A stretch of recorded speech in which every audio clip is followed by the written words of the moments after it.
This beautiful church is my local Catholic church, not far from Tealby, where I live.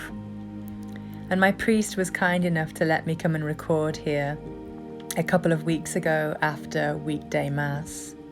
It's such a beautiful, peaceful prayer space, and I love going. I'd like to share today about our vocation with God, how personal that is, and I hope everybody's feeling good and cozying up for autumn.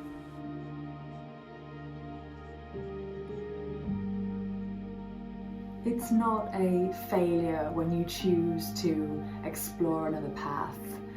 My vocation was not meant to be in the monastery, so I left in February 2020, and now I'm doing what I'm doing, serving the Lord in this way. If Jesus calls you to a certain path and then he pulls you away from that path and says, okay, we're going this way now, you follow.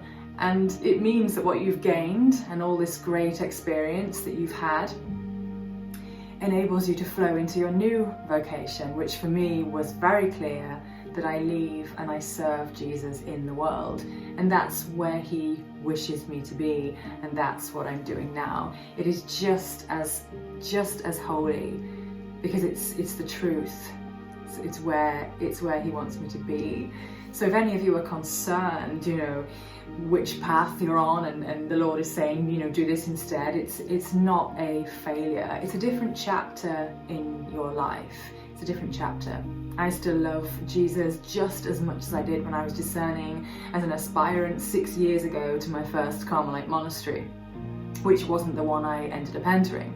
So the journey is vast, absolutely huge, and we just have to take gentle baby steps to get there. Jesus and me now, we're in a very different space, but it's not any less important than the space I was in when I was inside the convent. So I just wanted to put that out there so that there isn't this misconception that just convent, just church, just is exactly where, you could only listen to those people because it's a certain role. No. Come on. People in the world are holy, the laity are holy. Just because you're not ordained, just because you're not, wearing robes, does not mean you have no voice. Does not mean that you can't say anything important. Does not mean that you can't talk from your life experience. So really hold on to what you have. Whether you're in the church, whether you're out the church, it's important that your relationship with Jesus is valued, and you see that value. If you feel that you and God are right where you should be, and you know that, then you own it and you put it out there. And it's very beautiful. We all have different journeys. That was one part of my life that grew to where I am now. And I think you see it on YouTube and other forums that there's a lot of frustration and a lot of comments that are negative, flying backwards and forwards. And I just think no, stop arguing. Stop doing it. I think we need to be very mindful that on a journey like this, going closer towards God in the way that we do, we help each other, we heal each other, we drive each other forward, because I'm pretty sure that's what God would want.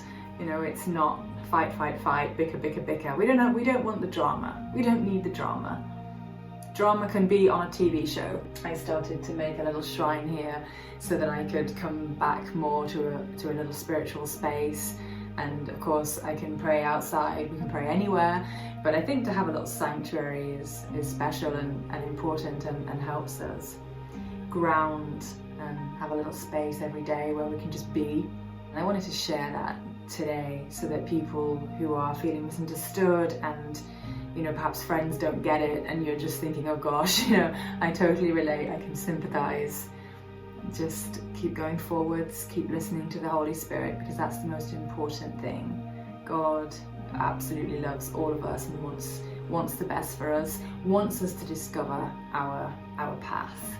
So absolute peace and joy with wherever you are on your discernment journey, your path. I'm working with the wolves today and it's lovely.